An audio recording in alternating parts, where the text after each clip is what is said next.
Falado comigo sobre alguma coisa. E essa alguma coisa é... Eu queria falar de um tema que é muito presente hoje em dia, na nossa cultura, na nossa sociedade, no nosso dia a dia. E cada vez mais, é interessantíssimo como é que esse tema vai tomando espaço, essa palavra, que é sucesso e fracasso. Tem uma história que eu passei, acho que foi há 2 anos atrás. Nós fomos em BH, foi uns 2 anos atrás, amor? Com os meninos, tudo. Obrigado. Primeira vez, consegui juntar minha família toda. Eu tenho 4 filhos, para quem não sabe. Não é coragem, foi tudo sem querer. E é que a gente fala assim, tem 4 filhos. A pessoa, nossa, não. Os caras planejaram. Nossa, aqui. O meu pai, mano. Eu tenho 3 irmãos, tem 2 irmãos, né? Sou eu, um irmão mais velho e um irmão mais novo. Ele diz meu pai que outro dia estava na igreja, e aí estava conversando com a moça, não sei o que, porque eu tenho 3 filhos. Diz meu pai que ele pensou assim, nossa, que mulher corajosa. Ele falou, opa, eu tenho 3 filhos também. Juntei a galera toda, conseguimos ir para BH. Aí é aquela coisa do pai de querer apresentar o colégio, a rua, o cachorro quente, o macarrão que é o melhor do mundo, sabe aquelas coisas? De BH, né? Vamos no clube da esquina, ver a plaquinha do clube da esquina. Chegaram lá, nossa, uma plaquinha. E essas coisas todas. E no meio disso tudo a gente vai conversando sobre os amigos. Graças a Deus eu tenho bons amigos, pessoas que eu conheci há muitos anos, aquela coisa toda. Aí tá assim, encontramos um amigo meu que é como se fosse um irmão. E ele fala, não sei o quê, eu construí uma casa, mas eu acho que a casa ficou muito grande, vou vender ela agora. Acho que vai dar uns 3 milhões, não sei o que e tal, e vou vender para um jogador, vai vender para um jogador do Atlético Mineiro. Você vê, assim, né, a casa toda vai ser sucesso. E aí a gente está conversando, papo vai, papo vem, a gente também fala de um outro amigo, que ele era presidente de uma das empresas você já ouviu falar do Menin, né, do família Menin, dono do Banco Inter, dono da MRV, dono da Rádio Itatiaia, que é a maior rádio de Minas, assim, tem toda a influência. Então, um amigo meu que tem muita influência na FIENG, que é a Federação de Indústrias de Minas Gerais, olha que, né, toda... E ele era presidente de uma das empresas do Menin, a gente conversando, e os meninos ouvindo. Aí teve um dia que nós fomos na casa de uma amiga minha, e essa amiga minha, ela começou com um aplicativozinho de agrotóxico, alguma coisa assim, e hoje ela é referência em RH, assim, no Brasil, um negócio de louco. Eu ia lá, cada vez que eu ia em Belo Horizonte, era assim, então, tô com a salinha aqui, num bairro afastado. Agora tô com a salinha na Savassi. Agora eu tô com um andar em um prédio na Savassi. Eu comprei o prédio. Eu comprei o prédio e já tô comprando aquele prédio que tá ali na frente. Igualzinho. E aí nós fomos na casa dela. Vocês já viram o Homem-Aranha 3? Homem de Ferro 3? Que é o filme que ninguém vê, que é muito ruim, né? Aconselho a não ver. Homem de Ferro 3, ele tem uma casona lá, quem assistiu, não sei se lembra. A casa, ela tem um monte assim, que tem um mar, não sei se é IA aquilo, como é que é, mas a casa fica incrustada assim, naquele monte, sabe? É um negócio maravilhoso, você entra na casa, a casa espaçosa. A casa dessa amiga minha era um treco assim, gente. Ela era muito minimalista, assim, não tem decorações mais, mas a casa era um impacto. Sabe, a gente subiu. O meu carro, uma minivan, estava pesado, porque você tem que subir o negócio, e você entra, parece a garagem do Batmóvel, assim, sabe? Aí os meninos tudo olhando, né? Meus filhos, tudo assim. Aí a gente desce, cara, a casa, você entra num subterrâneo e depois você aparece parece a catedral aqui de Brasília, sabe? Um negócio assim, você entra, depois a luz, assim, tipo, puxa vida. A sala dela é do tamanho disso aqui até lá no elevador. Sabe assim? Sabe essas coisas assim de uau, de Homem de Ferro 3, assim? Aí beleza, passamos o dia lá, uma amiga minha de infância, fomos na quadra de tênis dentro da casa dela, vimos uma piscina, fomos na quadra de squash, eu não sei se chama quadra de squash, salinha de squash, esses trecos de rico, eu não sei como é que é. Mas aí fomos, fomos embora. Aí teve um momento que um dos filhos meus virou e falou assim, ô pai, tipo assim, E você, cara? Quase que eles viram pra mim. Então nós ficamos com o amigo mais ferrado de todos aqui. Tá todo, a turma toda foi indo e tudo, né? Claro, gente, que altas referências de sucesso, né? Mas o que é referência de sucesso para nós, né? O que a gente vê como sucesso? O que a gente deixa para os nossos filhos, né? Exemplo de riqueza e casa grande não vai ter lá em casa, por exemplo. O que é isso? E como é que essa é uma palavra tão presente no nosso meio? E como é que ela nos define tanto hoje em dia? O que é sucesso, o que é fracasso? E é uma palavra que parece que vai se colocando como Senhor. Sabe, assim, determinando passos do que a gente vai fazer, de como é que a gente deve ser, como é que a gente deve se portar. A gente cantou aqui, né? Senhor, eu anotei aqui porque eu sabia que eu esqueci a frasezinha. Ele é o Senhor, sua verdade vai sempre reinar. Olha que afirmação forte, né? Ele é o Senhor. A palavra Senhor, gente, tem um peso tão grande na tradição hebraica e na teologia cristã. O senhorio, o poderio. Em alguns termos, a palavra Senhor é até colocar como dono. Ele é o Senhor de toda a terra. Ele é o Senhor. Quando a gente canta que Ele é o Senhor, a gente está falando assim, Ele é meu dono. Não porque a gente é uma posse, mas porque Ele se apropria, Ele está presente. É isso que a gente declara. E a Bíblia fala que a gente tem alguns senhores, às vezes. E Jesus deixa claro, na passagem que a gente vai ler daqui a pouco, no Sermão do Monte, fala, olha, não há como ter dois senhores. De alguma forma, as coisas não vão dar certo. E a proposta de Jesus é que o nosso Senhor seja Deus. Mas nós estamos em uma cultura, em uma sociedade, um mundo que nos oferecem outros senhores. E eu queria falar que um dos senhores parece que ele vem hoje com um nome travestido de um nome de sucesso. E a gente corre atrás disso. Nós queremos ter riquezas, nós queremos ter dinheiro, a gente quer ter poder, a gente quer ter prestígio, a gente quer ter influência. Essas palavras são as palavras que vão agregando. Por exemplo, meus filhos virar e falar assim, pai, e aí, velho? Que parece que não deu certo isso aqui. E a gente tem muito isso com a gente, né? A gente persegue. Se a gente está dentro de uma, como estou falando, a gente está dentro de uma sociedade que traz isso muito perto para nós. Por exemplo, o termo coach, né? Eu até ia brincar aqui, vou começar a mensagem falando assim, 10 formas de ter sucesso, 5 formas de não... Sabe assim, o quanto que isso está espalhado na nossa cultura? A ideia do coaching. Eu lembro que há um tempo atrás, hoje já não é mais modinha, porque as modinhas vêm e vão, né? Mas pouco tempo atrás, alguns meses, e talvez deve ter gente ainda fazendo isso, a ideia do ganhe 7 dígitos em 6 dias. Vocês já viram isso? Ganhe 7 em 6. 6 em 7, desculpa, eu não sou da área. 6 em 7, que é a ideia que assim, olha, você vai conseguir ganhar seu primeiro 1 milhão em 7 dias. Gente, e quando você para ouvir o pessoal, parece que é simples, fácil, rápido.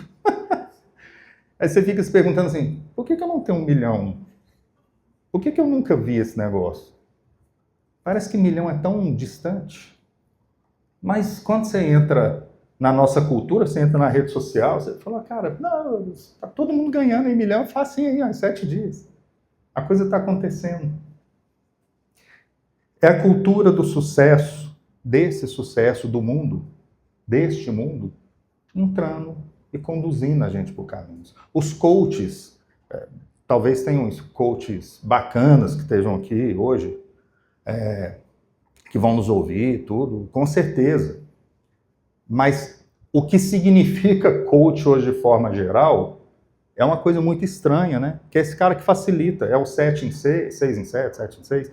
É o cara que para e fala assim, não, você vai conseguir, você vai ganhar, é só você querer, é só determinar, é só 5 formas de, 10 formas de, 10 maneiras de. criam listas, vão criando a gente, vão colocando a gente num lugar que a gente vai e falou, cara, eu preciso disso. Eu não quero ser fracassado, você quer? Ninguém quer essa palavra, quer?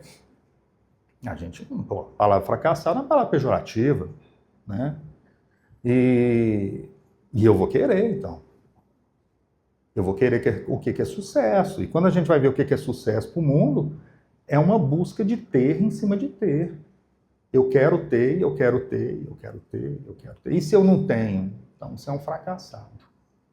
Eu não tenho carro zero, eu não tenho carro do ano, meu carro está antigo, opa, está defasado. Sua roupa não é de marca. Você entra na internet, os influenciadores, ou nem influenciador, seu coleguinha do lado aí. Posta. Tem gente, então as moças que eu acho que assim, ela vai na praia, ou ela vai na praia toda semana, ou ela vai na praia e tira 50 milhões de fotos e posta o ano inteiro. Isso aí. E eu não vou na praia há 2 anos, eu sou mineiro, eu adoro praia. Um negócio tão importante para nós. É o sucesso. Eu queria estar na praia. Eu queria estar bem. Eu queria ter a roupa de marca. Apesar que eu não queria muito a roupa de marca, não. Mas eu queria ter um carro bom. Eu queria estar saindo em restaurantes mais bacanas ainda.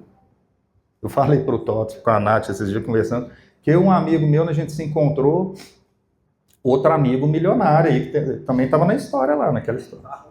Não, meus amigos, tudo é... Ô, Mário, meu único amigo pobre... Hã? É nóis, mano. Pelo menos, né? Pra contar a história, né?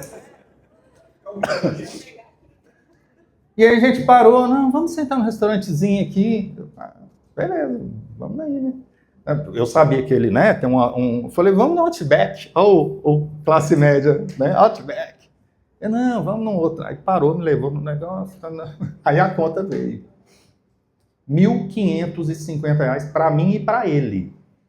Só. Não comemos nada de mágica. Tomamos 2 vinhos, uma carninha, um risoto, não sei o quê. R$ 1.550. Aí sabe quando você pega o cartão, até tremendo assim. Vamos meiar? Nem passa. Aí, não, pode deixar. Claro, tudo graças a Deus. Aleluia. Mas não é... Mas a gente sai com um impacto, né? Esse amigo meu tem, eu não tenho, eu não teria condição. E mesmo se eu tivesse, eu acho que eu não ia ter coragem, sabe? Se eu tivesse R$ 1.500 lá no banco, meu Deus, R$ 1.500 dá para fazer o quê? Suzana agradeceu a Deus, né? E aí você pagou a conta? Não, eu falei, graças a Deus. Os padrões de sucesso. Os padrões de sucesso que o mundo vai impondo para nós e que eles vão entrando na igreja. E estão entrando na igreja já faz muito tempo, gente. Há alguns anos atrás, eu frequentava algumas igrejas estranhas. E, por exemplo, eu lembro de histórias que são muito fortes, assim, é porque a gente brinca com essas coisas, mas assim, assentado, eu estava na 3ª fileira, uma igreja muito grande, tinha uma família sentada na 1ª fileira e o pastor estava pregando e, de repente, na pregação dele, fala assim, olha, porque não sei o que, eu tenho esse Rolex aqui, ó. Sabe quanto que custa? R$ 6.000. Eu parei. Eu não entendi. E sabe aquele momento que o pastor pega... R$ 6.000. Bate palma. Todo mundo batendo palma. O Espírito Santo seguiu naquele momento ali para mim trazer um pouco de lucidez. Porque a família que estava na frente, assim... Eu olhei para eles e falei, cara, essa família nunca viu R$ 6.000 na vida. Eles nunca viram, assim, R$ 6.000, tá aqui. Família pobre. E eles também estavam batendo pau, menos a mãe. O que me... Aí, parece que a mãe, ela... Sabe? Eram 2 filhos, o pai, a mãe. E a mãe, ela olhou assim com a cara... O Rolex do cara, do pastor, R$ 6.000, ele achando bonito falar isso na frente de todo mundo. Como que se acha bonito falar isso na frente da família que não... Tá muito chinela havaiana. Nada contra você, gente, chinela havaiana aí. Mas no caso dele, você via assim, a expressão daquilo. Essa igreja fica na frente da maior favela que existe em Belo Horizonte. Não era só aquela família que estava ali, 6 mil reais, porque a gente coloca isso como meta e fala que isso é prosperidade. E fala que é lá que a gente quer chegar, é lá que Jesus está prometendo para nós. Jesus prometeu felicidade, Jesus prometeu sucesso. 6 mil reais são sucesso. Nessa mesma igreja, um outro pastor, porque eu tenho sucesso na vida. Eu queria ter o carro tal, eu não entendo nada de carro tal. Mas depois eu fui pesquisar, o carro era assim, putz grila. A roda do carro deve ser o valor da roda, do meu carro inteiro. Era um negócio assim de louco. O carro custava 700 mil reais. Eu tenho o carro que eu quero, eu tenho a casa que eu quero, lá na Pampulha, não sei o quê. Pampulha, para quem não sabe, Pampulha é ótimo. Olha como é que é a mentalidade do sucesso, né? O cara mora lá no bairro Caixa Econômica. É um bairro típico, assim, de quê, né, gente? Caixa Econômica, financiando, tal, carinho. Lá nesse tal. O cara mora na Pampa, a Pampulha tá aqui, a Caixa Econômica tá aqui. O cara da Caixa Econômica fala, mal na região da Pampulha. Já viu isso, assim? Mal na região da Pampulha. Que é o cara querendo ter o status, quem mora na Pampulha. A Pampulha é coisa de rico. A Pampulha ali em volta ali é coisa de rico, é mansão. Hoje eu tenho uma casa lá, tal, do jeito que eu queria. Eu sabia conhecer a casa, mansão mesmo, mansão. E eu tenho a mulher que eu queria aqui também. Aí levanta a mulher como se fosse um troféu, uma loura, daquelas autonas, sabe? Que ele casou, tudo, uma família rica, aquela coisa. Que era um negócio assim que você... Ninguém se incomoda. Nós vamos bater palma, porque a referência de sucesso é essa. E a gente quer ter sucesso. Quem quer ter fracasso? E se eu falo para você que sucesso é esse tipo de prosperidade, quem não quer ter o carro? Quem não quer poder pagar uma conta de R$ 1.550 para o seu amigo? Eu não julgo o meu amigo, mas nós precisamos nos questionar aqui sobre qual é o padrão de sucesso que nós temos. O que é que está chegando para nós? E como isso entrou na igreja. Através, principalmente, de uma teologia que chama Teologia da Prosperidade, que iniciou na década de 70 nos Estados Unidos, com um cara que chama Kenneth Hagin, que ele institucionalizou, ele criou uma forma de se pensar mercantilista para a teologia. Porque a forma de pensar mercantilista é o seguinte, se eu dou para Deus, sabe essa ideia que o Myron Parks falou, gente, vocês podem dar o dízimo, isso aqui não tem nada a ver, não é isso que dá Jesus não vai te dar mais porque você deu, não é isso, assim, a gente vai conversar muito claramente sobre esse tipo de coisa. A ideia nasceu foi com esse cara e essa ideia foi vindo para cá. Que é a ideia é o seguinte, você compra e você ganha. Você compra de quem? De Deus. Então você dá seu dízimo, você dá sua oferta, você dá sua vida, você dá o que você quiser. Deus vai ter que pagar. Você merece. A meritocracia. A graça foi embora. Porque se você é um cristão, a meritocracia não tem espaço. Estou falando da meritocracia política, isso a gente pode conversar em outro momento, mas eu estou falando da meritocracia diante do amor de Deus. Porque se você acha que você merece, você não entendeu o negócio. Jesus não precisava morrer por você, então. Você merece.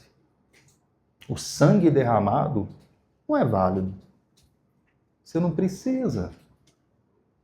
Eu fui bonzinho logo e... O que significa ser bonzinho? Então quer dizer que se hoje você levantou, fez tudo, você ficou na cama dormindo o dia inteiro, esse deve ser o símbolo máximo do santo, né? Eu tinha um amigo meu que falava assim, o símbolo máximo de santo que eu tenho é meu cachorro. Ele é capado, ele não transa, ele não fuma, ele não faz sacanagem com ninguém. É o símbolo máximo de santidade. Não é? Então, nesse dia que você passou o dia inteiro dormindo, você nem pensou, nesse dia, você nem precisava do sangue de Jesus. É essa a ideia, é essa a concepção que vai ser criada. E aí a gente vai desenvolvendo isso. Hoje nós temos igrejas com áreas VIPs. Já viu isso? É aquele pessoal ali atrás, ó. Vocês podem ver, olha lá. Tá vendo ali? O pessoal da área VIP lá. VIP Master, esses dois aqui, ó. Jonathan, Nath aqui, ó. Tá vendo? Visibilidade. Não. Os dois, eles, segurança da área VIP. Área VIP. A gente está brincando aqui, a gente está rindo, porque é isso mesmo, nós latinos, a gente gosta de brincar com coisa séria. É uma forma de a gente encarar o negócio, é isso mesmo. Mas assim, gente, área VIP, dentro da igreja. É por isso que minha mãe, esses dias ligou, minha mãe estava na fundação de uma igreja grande e ela, assim, participava. Ela era muito, minha mãe é muito simples, uma pessoa muito simples. Eu também estava lá como moça de oração, aquela coisa toda. Ela me ligou faz um tempinho, chorando. Ela entendeu que tudo que eles lutaram, tudo que fizeram, tanta luta, hoje se perdeu em briga de irmãos pelo poder de igreja, em áreas VIPs, em formas de se colocar pessoas acima das outras pelo que elas têm. E seria um ledo engano nosso achar que só está em igrejas que a gente, no meio jornalístico e em alguns meios teológicos, gostamos de chamar de neopentecostal. Isso está dentro das igrejas históricas. Quando eles não têm área VIP, mas eles tratam melhor o presbítero que dá mais dinheiro. Eles têm a cultura, o lugar de pregar o sucesso como essa referência de prosperidade financeira, de riqueza, de privilégio, de status, de sucesso, do que é sucesso para eles. Está lá também. E talvez esteja aqui no meu coração, no de vocês, porque a gente vai se perdendo nisso. E por um instante mesmo, eu mesmo com meus filhos, falei, nossa, o que eu vou deixar para esses meninos, né? Porque por um instante eu parei e pensei assim, olha, eu acho que as maiores vitórias que eu tenho para deixar para meus filhos são meus fracassos, é o que é chamar de fracasso. As consequências disso tudo é que nós estamos valorizando o ter. A gente quer ter, a gente quer possuir, a gente quer ir atrás, a gente quer conseguir. E a gente vai deixando de fora o ser. Essa diferença entre ter e ser, ela é trabalhada nos evangelhos assim, de uma forma muito presente em toda aquela narrativa.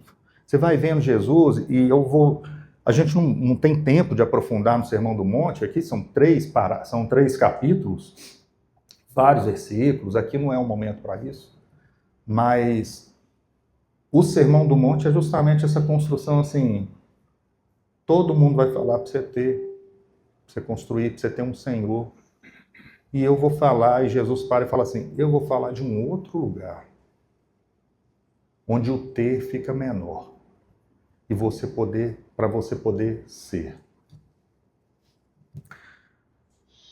Porque nós estamos entrando, a nossa sociedade, você sabia que o Brasil é um dos países mais deprimidos do mundo? A minha filha, nós fizemos uma série de exames neurais nele, né, assim que fala, né? Mas buscamos ajuda, ela está precisando de ajuda na escola, aquela coisa toda, e a única coisa que a moça falou para ela tem ansiedade. E hoje, nós estamos transformando os nossos diagnósticos, sabe assim, e são importantes, tá, gente? TDAH é importante, dislexia é importante, DEPAC é importante. Eu tenho um filho que tem dislexia, o Davi, de vez em quando vocês encontram com ele aí, hoje ele não está aqui. E são fatos. Mas muitas vezes a gente pega circunstâncias que são no nosso dia a dia e nós estamos patologizando elas. Porque é uma forma de vender mais remédio, é uma forma de controlar, uma forma de te colocar dentro de um quadrado e andar com aquilo. É, mais uma vez, o ter prevalecendo. Porque as consequências dessa busca de sucesso nossa está criando gente mais ansiosa e mais ansiosa. E a Luana veio falar para mim, eu tenho ansiedade aqui, eu já estou diagnosticada, então eu vou andar nisso. Eu virei para ela, a gente morava numa casa, num apartamento, no mesmo prédio, mas era no 11º andar, e lá tinha uma vista para Brasília, né? Brasília nos dá essa oportunidade, né, gente? Se for em Minas, a vista é assim, é naquele morro ali, aqui. Brasília você para e você vê Lá em casa dava para ver aquela torre digital que fica lá no fim da vida. Falei, olha aqui, todo mundo tem ansiedade. Se você encontrar uma pessoa aqui que está sem ansiedade, é porque esse cara deve ser um seguidor de Jesus fiel ali. O cara tá... É a única resposta que eu posso te dar. Nós vivemos uma sociedade ansiosa. Nós vivemos uma sociedade que nós estamos criando burnouts e outras formas de entender isso tudo. Porque o sucesso está vindo e está cobrando. A gente está ficando frustrado. Olha, por exemplo, essa história que eu contei para vocês. Falou, mas em sete dias eu consigo 6 dígitos. E os caras vendem assim. E se você para, e se você está em busca de ter, em busca da riqueza, você vai parar uma hora e vai falar assim, eu sou um ignóbil, eu não consigo fazer isso, eu estou fora desse negócio. Aí você se frustra. E você se frustra, você não começa a questionar o mundo, o contexto que você está vivendo e essa busca de sucesso. Porque você para e fala assim, na verdade sou eu tenho burnout, eu tenho ansiedade. Isso não desfaz, mais uma vez, só para deixar claro, isso não desfaz o diagnóstico, isso não desfaz a dificuldade que você tem mesmo. Mas o que a gente está falando, o que o mundo está criando é busca o sucesso, e se não der certo, a culpa é sua. É porque você não conseguiu, você não teve mérito, e os coaches, vários coaches, vão repetindo isso, né? Se você não conseguiu, você não se esforçou o suficiente, faça mais, faça mais, faça mais. Nas igrejas o modelo é, você não deu o suficiente, você não se aplicou o suficiente, você não... E aí a gente vai criando gente mais e mais doente. A gente vai entrando nesse lugar. E as coisas vão se complicando mais ainda. Tem um filósofo moderno, ele escreve vários livretos, assim, fantásticos. Eu não sei falar o nome dele, mas é mais ou menos assim. Eu até anotei aqui mais uma vez, porque eu sempre confundo o nome dele. Que é Byung-Chul Han. Vocês já devem ter ouvido falar, porque ele tem um livrinho que ficou famosíssimo, que é A Sociedade do Cansaço. Ele tem vários outros livros, isso é muito interessante, vale a pena ler. Ele, de qualquer forma. Sociedade do Cansaço é um livreto muito interessantinho, vale a pena ler ele mais, mas ele traz, assim, no que eu quero trazer aqui hoje, ele fala assim, olha, nós vamos ficar mais cansados ainda. A sociedade é uma sociedade de cansados. Porque agora, além de todo o esforço que você tem que fazer para conseguir o que você está lá, agora eles estão falando que a culpa é nossa. Você vai ficando mais cansado. E aí você não consegue, e aí você vai criando um ciclo de pessoas cansadas. As pessoas não estão cansadas nem, às vezes, não é nem pelo esforço demais, é porque não tem mais significado a vida. As coisas vão se perdendo. E o Byung-Chul Han, ele vai trabalhando essa ideia de uma forma muito bacana. Tudo isso para a gente falar o seguinte, a nossa sociedade está doente. Pela busca do sucesso. Pela busca do que eles chamam de sucesso. E a gente aceitou esse caminho e a gente está indo. E a gente acha que é legal a igreja quando a igreja é grande, a gente acha legal a igreja quando ela tem números, a gente acha legal a igreja quando ela consegue realizar coisas que têm a ver com sucesso. E a gente vai deixando de lado o ser, porque a gente só quer ter, e ter, e ter. Se a gente fosse aprofundar um pouco mais na nossa situação pessoal, a gente podia talvez refletir um pouco mais sobre a nossa necessidade de ter, que tem muito a ver com os vazios que nós temos dentro de nós, construídos pela nossa formação, pela nossa história, mas também por um lugar que a Bíblia aponta para nós, que é, há um vazio. Há um vazio mesmo. E esse vazio, quem consegue preencher, quem pode preencher é Jesus. Porque há uma ausência. Nós somos desligados. A tentativa de religião é isso. Religião é religar. É a tentativa do homem de se religar a Deus. Mas essa tentativa só faz sentido se ele se encontrar com a tentativa que Deus fez para nos encontrar. Chama Jesus. Se não for por esse caminho, não dá. E como é que a gente encontra Jesus? No próximo, no pobre. Bom, nesse modelo ainda, Jesus, então, é um fracassado total, né? Nasceu num lugar onde cuidava de animais. Nasceu dentro de uma manjedoura, lugar onde animal come. Não é nem um animal bonitinho, não tinha pet naquela época, não. Não é coisinha bonitinha, porque tem uns pets aí hoje que devem comer num prato mais bonito que o meu, lá de casa, né? Não é isso.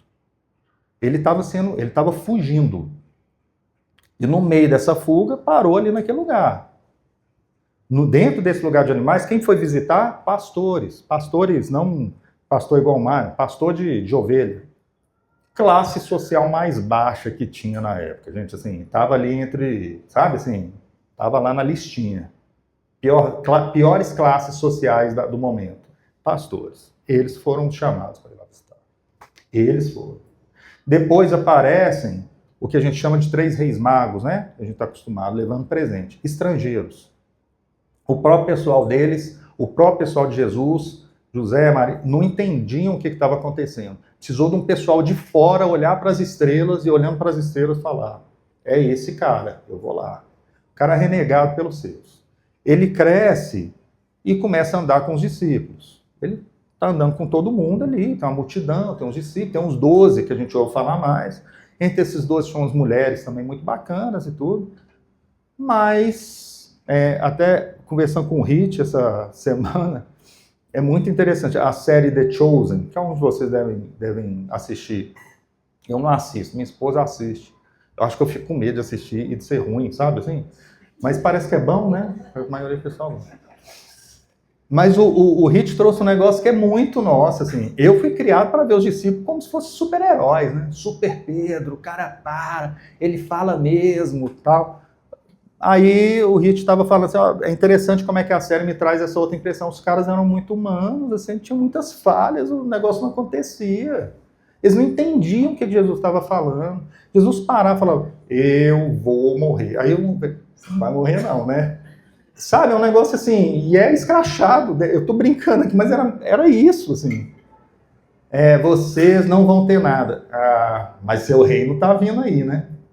A perspectiva daqueles discípulos era uma perspectiva de sucesso do mundo naquele contexto deles. Eles aguardavam realmente que Jesus tivesse um reino. Gente, eles eram escravizados pelo povo romano.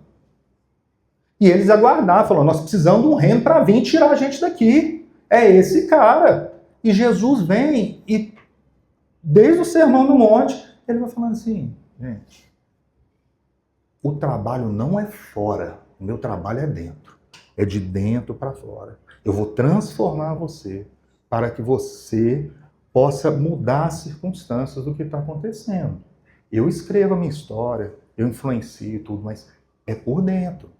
Aí por isso que ele vai falando assim, se vocês lembrarem do Sermão do Monte, quem conhece e quem não conhece, ele vai falando assim, já falaram que não pode adulterar. Estava na lei. Aí ele para e fala assim: eu já vou falar uma outra coisa com vocês. Quem olhou para a mulher do outro de um jeito estranho, negócio, olha como é que ele está falando assim: o problema não é o que está fora, é dentro, você tem que mudar dentro. E ele vai construindo essas histórias, para falar assim: olha, eu estou aqui para te libertar, e te libertar pelo único caminho que é possível, de dentro para fora. Mas os discípulos mesmo, eles estavam esperando e falaram: o cara vai. A entrada triunfal de Jesus, gente, ela é triunfal na perspectiva da fé aqui para nós. Entrada triunfal, mais uma vez, aquele títulozinho, você coloca o títulozinho antes, né? Que é um negócio que foi criado muito depois também, na Bíblia, para organizar e tudo. A entrada triunfal de Jesus é: tô indo para Jerusalém. E o pessoal fala: não vai, porque se você for, vai dar problema. Eles vão te matar. Aí ele vai explica de novo, falou: vocês não estão entendendo, eu estou aqui, é esse o caminho. O Pai me mandou para isso. O Pai não mandou Jesus para morrer. O Pai não manda o Filho para morrer. O acordo que o Pai, o Filho e o Espírito Santo têm é: vai amar. Vai amar. Amar até onde? Até o fim. É até o fim, Pai? É. Então eu estou indo. O que é o fim do amor? O sacrifício. E ele vai. E aí quando tem a entrada triunfal, que ele vai para Jerusalém, e é os momentos finais mesmo, a coisa está acontecendo. Gente, o que seria uma entrada triunfal? Naquele momento ali. Pega um cavalo, um asalão daqueles, ele monta no cavalo, aí ele puxa a rédea, ele empina, aí ele solta um mote, né? Assim, independência e morte! Ou, no caso dele, amor e graça! Aí o povo, né, os discípulos em volta, começa a cantar um Asaf bom, pelo Senhor, pum, pum. Aí eles vão entrando em Jerusalém. Nossa, meu Deus do céu, o cara tá entrando, ferrou tudo, agora ele vai conseguir. Só um instante. Pam, pam, pam, aqueles cânticos dos anos 80, época do Mário. Época do Mário, que tinha muita... É interessantíssimo, né? Tanto de coisa militar que tinha. Pelo Senhor, marchamos sim. E eles iam entrando, aquela coisa toda e tal. Sabe como é que foi a entrada triunfal de Jesus? Todo mundo desacreditado, falando, se você for, você vai morrer. Eles estão te perseguindo, a gente está vendo, a gente está acompanhando. Não é isso mesmo. Eles arrumaram um burrinho, que aí tem uma poesia, assim, poesia para nós que temos fé. A gente vai entender que o burrinho estava separado, estava guardado. O burrinho vem, ele sobe no meio, numa simplicidade a história. Quando ele está entrando, o pessoal pega os ramos e começa a passar. E ele vai entrando na cidadezinha. Barulho, nada. Sucesso? Nenhum.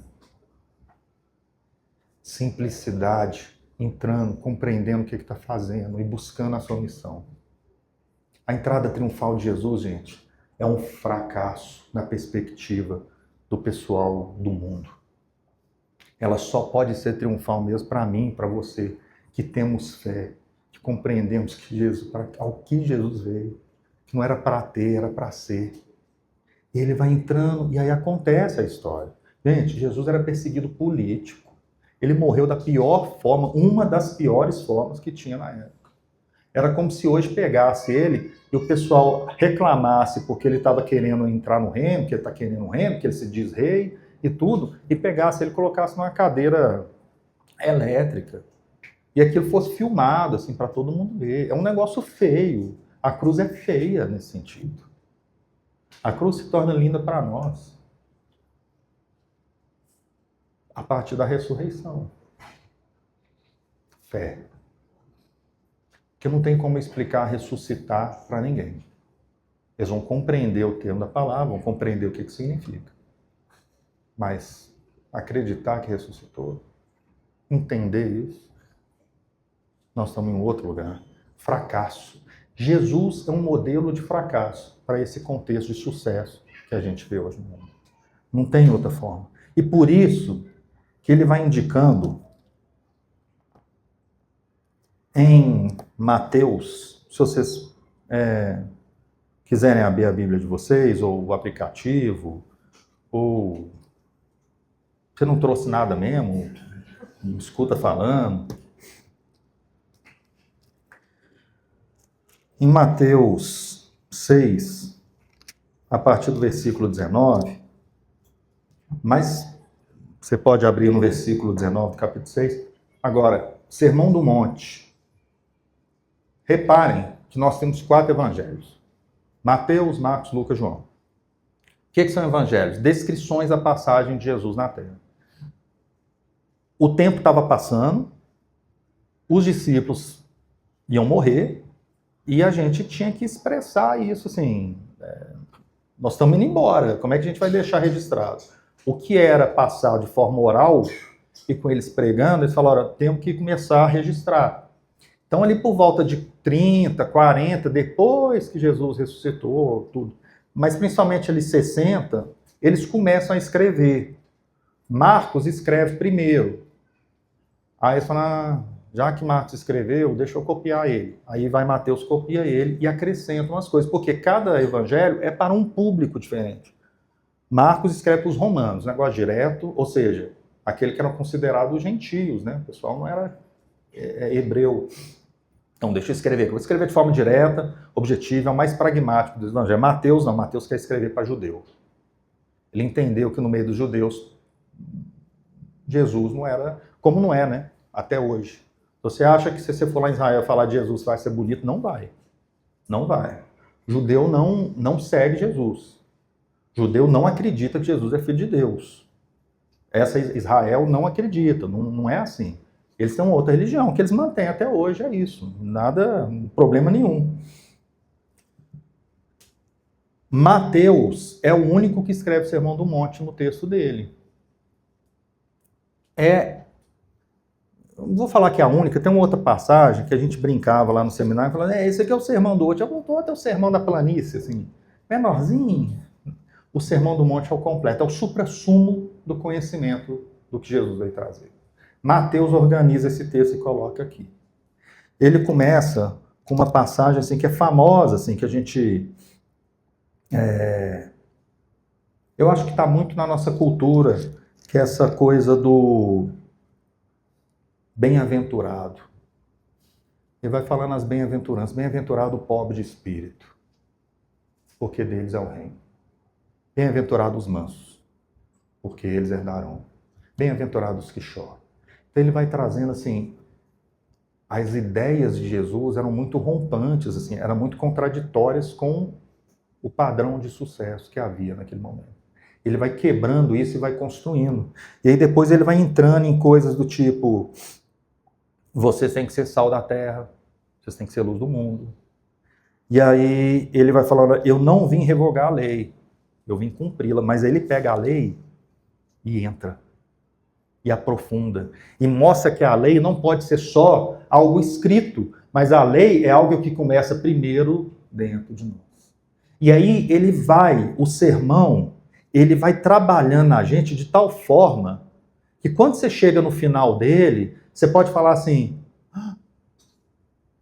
é aqui dentro. Jesus não coloca um momento nenhum, então vá, pegue as armas e lute, nada, não é necessariamente nada contra uma revolução. Pegar arma já não é muito de Jesus, né, gente? Mas assim, o ato político concreto a se realizar é uma coisa que eu, você podemos fazer. Jesus está falando assim, a minha liberdade que eu estou trazendo, a libertação que eu estou trazendo, ela é anterior. Liberte o seu coração, encontre o seu ser, pare de buscar o ter. Enquanto você estiver buscando o ter, a coisa não vai andar. E quando chega no versículo que eu falei para vocês, versículo, capítulo 6, versículo 19, ele vai falar assim, vai falar dos tesouros, né? Tem no céu.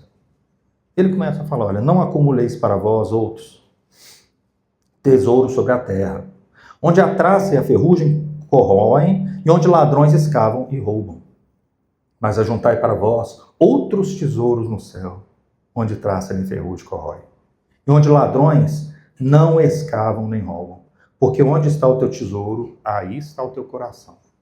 Onde está o teu conceito de sucesso, é aí que está teu coração. Ele continua, versículo 22. São os olhos a lâmpada do corpo. Se teus olhos forem bons, todo o teu corpo será luminoso. Se, porém, os teus olhos forem maus, todo o teu corpo estará em trevas. Portanto, caso a luz que em ti há sejam trevas, que grandes trevas serão.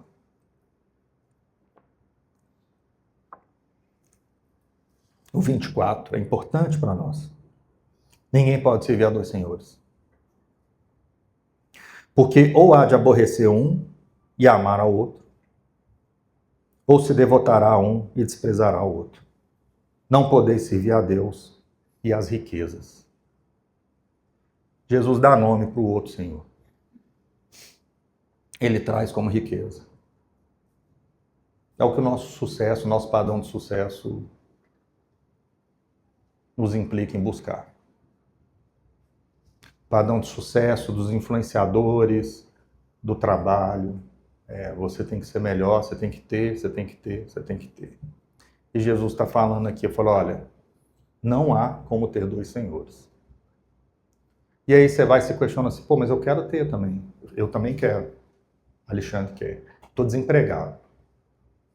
E eu preciso ter. E se eu não tiver em alguns meses, assim, poucos meses, eu não sei o que eu vou fazer. Não sei. Eu não volto para a cidade onde eu estava de forma alguma. Eu preciso ficar aqui para ficar perto dos meus filhos. E aqui está a minha vida, aqui está a minha alegria. Assim. Eu amo BH, mas Brasília tem um lugarzinho no coração muito bacana. Eu não quero dar menos para os meus filhos. Se você tem um filho, você sabe o que é isso. Quando você chega num lugar, num padrão, você fala assim, pô, eu não queria dar menos. Eu podia falar para vocês que eu não quero ter luxo. Eu não quero ter luxo na minha perspectiva, mas na perspectiva de um pobre mesmo, de alguém que está passando a necessidade, parece que tudo que eu tenho é luxo. Isso me dá uma... Mexe comigo, vai mexendo com a gente, não é? E aí Jesus vem e responde, então. Versículo 25. Por isso vos digo, não andeis ansiosos pela vossa vida, quanto ao que haveis de comer ou beber, nem pelo vosso corpo, quanto ao que haveis de vestir. Não é a vida mais do que o alimento e o corpo mais do que as vestes? Observai as aves do céu, não semeiam, não colhem, nem ajuntam em celeiros. Contudo, vosso Pai Celeste a sustenta. Porventura, não valeis vós muito mais do que as aves? Qual de vós, por ansioso que esteja, pode acrescentar um côvado ao curso de sua vida? E por que andais ansiosos quanto ao vestuário? Considerai como crescem os lírios do campo. Eles não trabalham, nem fiam. Eu, contudo, vos afirmo que nem Salomão, em toda a sua glória, se vestiu como qualquer um deles. Ora, se Deus veste assim a erva do campo, que hoje existe, e amanhã é lançada no fogo, quanto mais a vós outros, homens de pequena fé, mulheres de pequena fé. Portanto, não vos inquieteis dizendo que comemos, que beberemos, ou com que vestiremos.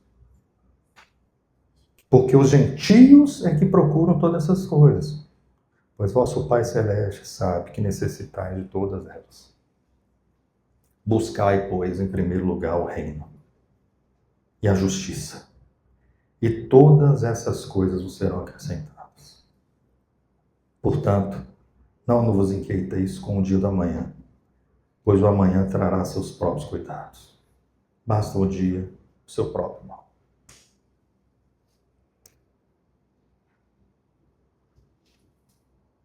Quantas vezes eu já li esse versículo, e talvez você também. E eu questionei, eu conversei muito com Deus sobre isso. Porque é fácil demais ler isso, né? Mas eu estou desempregado. Tem gente que está passando fome. Tem gente que amanhã não sabe o que vai ter. Eu sei que amanhã eu vou ter ainda. Mas depois de amanhã eu não sei se eu vou ter. E foi me questionando sobre isso. Falei, mas eu não entendo. Eu não...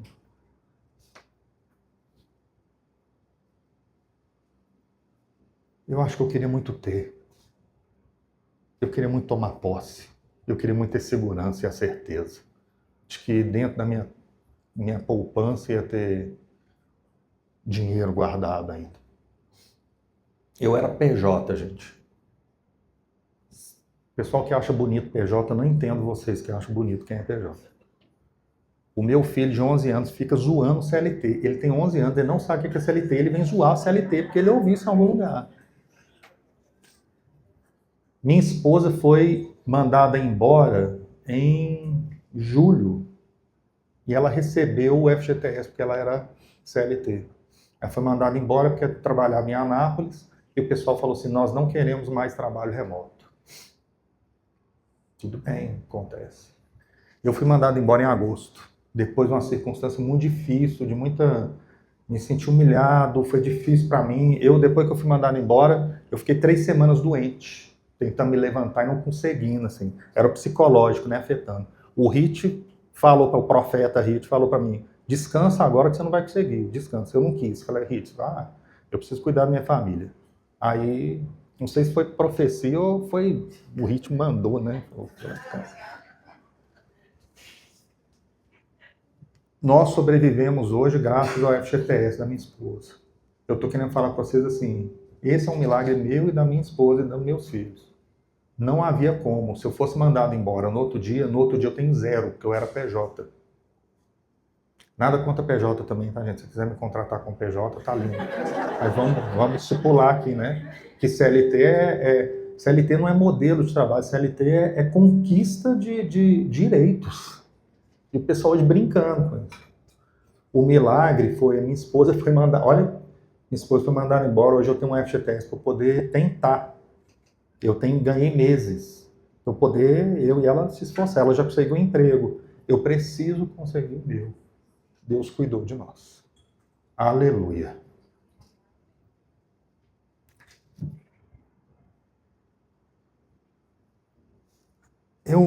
Eu tenho medo de falar para vocês que eu não estou ansioso. Que parece tão, como eu falei para minha filha, né? Veja, parece o Rei Leão mostrando, tudo isso aqui é seu, né? Todo mundo está ansioso.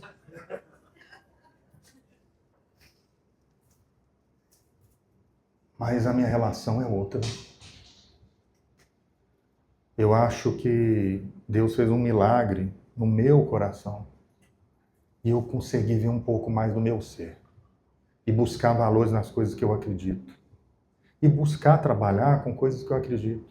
Ou buscar fazer com que o meu trabalho seja algo com que eu acredito. Mesmo tendo trabalho. Eu não estou preocupado com o meu ter. Deus tem me guardado. Eu não estou ansioso. Deus tem cuidado de nós. Eu não quero mais ter referência do sucesso. Que bom que meus amigos conseguiram, né? Todo mundo milionário aqui, desgramento. Todo mundo, menos o Marco.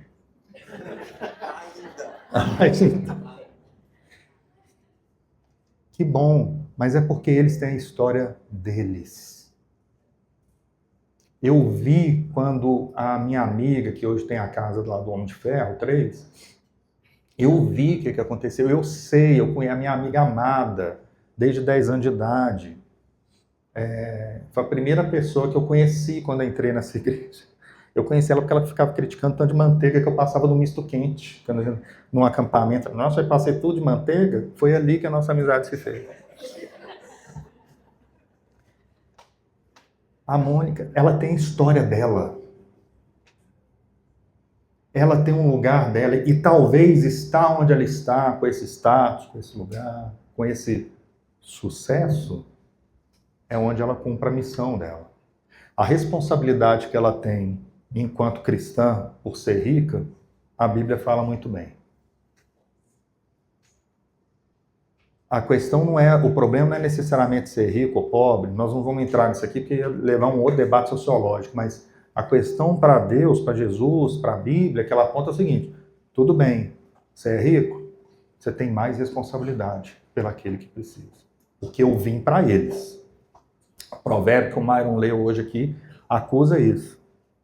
As passagens de Jesus, quando eles param e falam, mestre, você está falando que a gente ajudou, que a gente cuidou, lembra daquela passagem? Que ele encontra, vai conversar com o pessoal e fala, toda vez que você cuidar de mim, me ajudar, eu vou ser grato, as coisas vão dar certo. Eu falei, mestre, mas eu não te ajudei, eu não cuidei. Eu falei, toda vez que você viu um pobre, olha que símbolo de fracasso para o mundo. Ele não se identifica com os grandes empreendedores que hoje viraram best-sellers, suas biografias. Elon Musk, Steve Jobs. O Steve Jobs tem seguidores, gente. Deve ser mais fiel do que os de Jesus, né? O cara segue, as coisas vão andando. Não é esse o lugar. Não é esse o lugar. Que bom que minha amiga conseguiu. Que bom que o meu outro amigo conseguiu. Ele até pagou um jantar, eu não paguei nada, graças a Deus. Eu não posso julgar eles, não é esse o lugar, mas enquanto a sua referência for o sucesso ou o fracasso que o mundo te impõe, você está buscando ter. E você vai se desfazer em algum momento. Mesmo que seja numa fronha de seda, numa cama King Kong, com a esposa loura maravilhosa, que é um prêmio e um troféu. em algum momento se desfaz. Não há como. A proposta de Jesus, ele para e fala assim, olha, se ocupe com o ser. Eu me preocupo, eu vou cuidar do teu ter. Se ocupe com quem você é. Se ocupe em olhar para dentro e entender que não é adulterar que é o problema é o que está no seu coração. E aí ele vai falando muitas outras coisas, ele vai ensinando a orar, ele vai falando, Pai nosso que está no céu, o pão hoje. Ele vai construindo toda uma ideia que é para falar assim, olha, cuide do seu ser. O Sermão do Monte é uma declaração para falar assim, eu te deixo livre. Não se prenda ao que eles chamam de sucesso, porque é só uma armadilha. Eu te deixo livre para você ser. Eu preciso ter, eu sei. Não andeis ansiosos por coisa alguma. Não andeis. Eu vou cuidar de você. É uma declaração fora da lógica. É uma declaração que é uma declaração de fracasso diante do mundo. Mas para nós, é a paz de podermos ser. E não há conquista maior do que essa. Certa vez a gente estava num grupo na casa do Myron e o Sabino estava puxando a conversa, era um negócio sobre homem precisa chorar, homem não chora, a mulher que bate no homem, o homem chora, uma coisa assim. Não é? Direto. E o Sabino conduziu a agenda de uma forma muito legal, daquele jeito dele lá, meio, né, tal, riponga, que é treco. E ele terminou perguntando assim, não tinha nem muito a ver, você lembra? Ele parou perguntando assim, mas e sucesso para vocês? O que é sucesso? E a gente conversou um pouco sobre isso, até eu e o Rich, acho que foi a primeira vez que a gente teve um papo mais papeado, né? Até você agora ter liberdade de falar que eu vou ficar doente, problema meu. Quando ele trouxe a palavra, o que é sucesso para você? Ele perguntou alguma coisa assim, sabe? Que estava com aquele monte de homem que tem que chorar, que é treco todo. Aí eu comecei a tentar lembrar onde é que tem, na teologia, onde é que tem a palavra sucesso e palavra fracasso, onde é que as coisas são trabalhadas dessa forma, sabe? Aí eu parei no Novo Testamento, peraí, Jesus, sucesso, fracasso, não, em uma tradução, na outra, estuda a cabeça comendo ali, cabeça de teólogo, né? Não tem nada na cabeça, fica pensando nessas coisas, aí vai. Aí depois eu falei, não, Novo Testamento, vamos para a Bíblia, não tem. Aí eu fui para o Antigo Testamento, falei, não, tem, porque lá o negócio é bagaçado, mata todo mundo, aqui é treino todo. Não era esse conceito, sabe? Sucesso e fracasso não é um conceito teológico. Ele é quando vira demoníaco numa teologia da prosperidade. Que é demoníaca. E aí, então, falando, não, tudo bem, não tem, beleza. Mas o que é, então... E a palavra que me veio é missão. Jesus tinha uma missão, gente. A missão ocupava para movimentar ele para o ser. Eu vou cumprir minha missão. Qual que era a missão de Jesus? Amar. Um dia se sentaram à mesa, Deus, Pai, Jesus, Filho e Espírito Santo. Eles falam, nós precisamos mostrar para o Myron que a gente ama ele. O Myron, só para o Myron. E o filho falou, eu vou. Eu vou. E como eu falei para vocês, até onde que ele vai? Até o fim. O que é o fim do amor? Sacrifício. A gente é casado, os casados, e os bobos que não é casado, mas vai casar igual o Serginho. A gente sabe que... E é uma fagulha de amor, né, gente? É um trequinho de amor perto do que o amor de Deus. Perto dessa realidade que nós estamos falando. Quanto sacrifício a Suzana teve que fazer por mim? Sacrifícios simples, tolos e grandiosos. Quanto sacrifício eu tive que fazer por ela? Ela teve que fazer muito mais. Mas vocês entendem? Agora imagina o amor de Deus pela humanidade. O amor levou ele para aquele lugar. A história de Jesus para esse pessoal é fracasso. Eles não contam as histórias de Jesus, já viram isso? Diz uma lenda, que eu não sei se é verdade, por isso que eu estou brincando assim com a lenda, que tem uma determinada igreja aí que é proibido você pregar sobre Jesus. Parece doido falar isso, mas quem falou era seríssimo, assim. Era uma história mesmo, assim. Todo pastor que entrava naquele grande universo, não podia pregar sobre Jesus necessariamente. Você pregava os assuntos em volta. Era a orientação. Porque se prega sobre Jesus, a coisa vai para o outro lado. A coisa cai no amor. Cai na graça. A referência de sucesso não é se eu tenho, mas se eu consigo ser.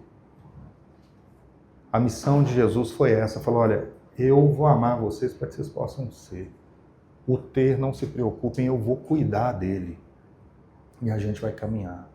Se para eles a referência vendo a vida de Jesus parece um fracasso, mas eles nunca falam isso. Aliás, ninguém na nossa cultura, uma cultura como a nossa, vai falar que Jesus é fracasso, porque até se falar isso é até cancelado, né? Assim?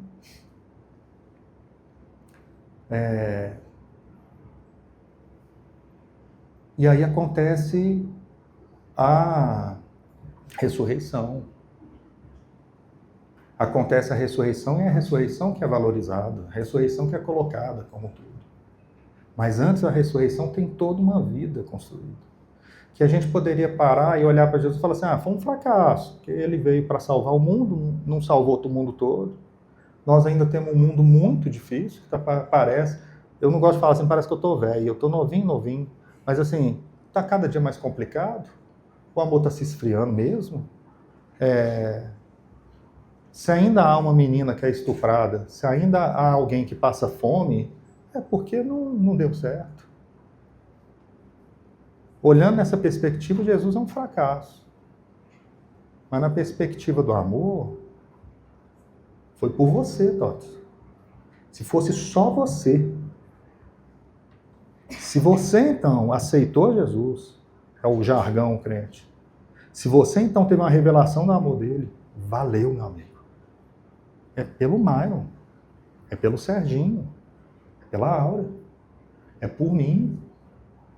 O sucesso de Jesus não é medido por esse lugar, como eles colocam, mas é pela mensagem do amor que chegou para cada um de nós e que chega hoje. Jesus não foi um fracassado. E eu acho que ele não estava nem aí para ser um sucesso. Jesus amou. E é isso que é o mais importante. Eu queria terminar só com uma fala do antropólogo, o Darcy Ribeiro. Darcy Ribeiro foi um cara importante demais para nós, né? Um cara muito bacana. Se vocês não conhecem, vale a pena assim, buscar a história do Darcy e tudo. O Darcy, ele era antropólogo, envolvido com várias causas sociais, chegou a ser ministro da educação. Então, assim, ele cuidou da educação, ele tentou cuidar da causa indígena. A UNB, a nossa UNB aqui, estava na mão dele, só que aí veio os ditadores do golpe militar, aquele tempo nefasto que nós vivemos com torturadores, um lugar péssimo, e tiraram ele, porque ele falava, a UNB vai ser uma das melhores faculdades do mundo. Era esse o projeto. E no fim da vida, ele dando uma entrevista, ele fala assim, olha, eu sou um fracasso em tudo que eu tentei. Eu tentei alfabetizar as crianças brasileiras e não consegui. Eu tentei salvar os índios e eu não consegui. Eu tentei fazer uma universidade e eu fracassei. Tentei fazer o Brasil desenvolver autonomamente e fracassei. De forma autônoma e fracassei. Mas os fracassos são minhas vitórias. Eu detestaria estar no lugar de quem me venceu. Eu não tive sucesso, mas nada paga o lugar que eu estou. Porque eu acredito nele, que é a minha missão. A nossa missão é o amor. A nossa missão é o amor. Porque ele nos amou primeiro. Porque ele conquistou esse espaço, ele falou assim, se apropriem do ser, porque isso já é trabalho demais para vocês. O ter, eu vou cuidar. Eu nunca deixei um pássaro, eu nunca deixei uma erva do campo linda sem cuidado. Eu vou deixar você, que eu amo tanto. Não usem como referência o sucesso que é colocado, imposto e martelado no nosso mundo. Usem como sucesso o amor de Jesus.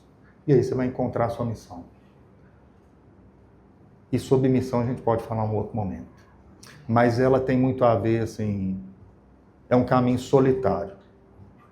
Só você vai encontrar a sua missão, Carol. Ninguém vai conseguir falar isso para você. Nenhum pregador, nem ninguém. E tem uma outra coisa. A sua missão não está relacionada só a você. Sua missão não está relacionada só aos seus. Eu poderia falar, minha missão é cuidar de mim. Poderia falar, minha missão é cuidar da minha esposa e dos meus filhos. Não. A missão sempre tem um olhar para fora, para o outro. É aí que a gente se encontra, para a gente poder viver esse amor. Gente, muito fracasso para vocês, então.